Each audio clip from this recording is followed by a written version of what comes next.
Hi, I'm Sabari from Theni. நான் ஹைஜீனில் visual effects பண்ணிகிட்ருக்கேன். இதுக்கு முன்னாடி நான் பிஎஸ்சி மேத்தமெட்டிக்ஸ் பண்ணியிருக்கேன்.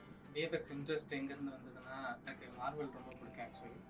ஸோ அந்த மூவிஸ்லேருந்து இன்ஸ்பயர் ஆகி அடுத்து இந்த மாதிரி ஃபீல்டுக்கு நம்ம எப்படி போக முடியுன்றதை கொஞ்சம் சர்ச் எனக்கு ரொம்ப அதிகமாகவே இருந்தது. விஎஃப்எக்ஸ் ஆர்டிஸ்ட்டாக எனக்கு வந்து காம்போசிட்டர் ஆகணுன்ட்டு ரொம்ப ஆசை இருந்தது. இப்போ இங்கே ஹைஜீனில் வந்து நான் வரதுக்கு முன்னாடி எனக்கு ஓரளவுக்கு இதுதான் விஎஃப்எக்ஸ் நான் ஒன்று நினச்சிட்டு இருந்தேன். ஆனால் இங்கே வந்ததுக்கப்புறம் அவங்க எனக்கு இது இப்படி தான் இருக்குங்கிற மாதிரி சொல்லிக் கொடுத்தாங்க. வெறும் தியரட்டிக்கலாக மட்டும் சொல்லிக் கொடுத்தாங்க, அது ரொம்ப ப்ராக்டிக்கலாகவும் எங்களுக்கு எக்ஸ்பிளைன் பண்ணி இந்த மாதிரி பைப்லைனில் எப்படி ஒர்க் பண்ணுவாங்களோ அதே மெத்தட்ஸ்க்கு அதே ஸ்டாண்டர்டுக்கு எங்களுக்கு இப்போ சொல்லிக் கொடுக்குறாங்க. ஸோ அதனால் நாங்கள் இப்போ இருந்தே என்ன மாதிரி பைப்லைன்ஸில் ஒர்க் பண்ணுவோம், எப்படி கம்பெனிஸில் போய் நாங்கள் அதை அப்ளை பண்ண முடியுன்ற விஷயம் எனக்கு இப்போ தெரியும்.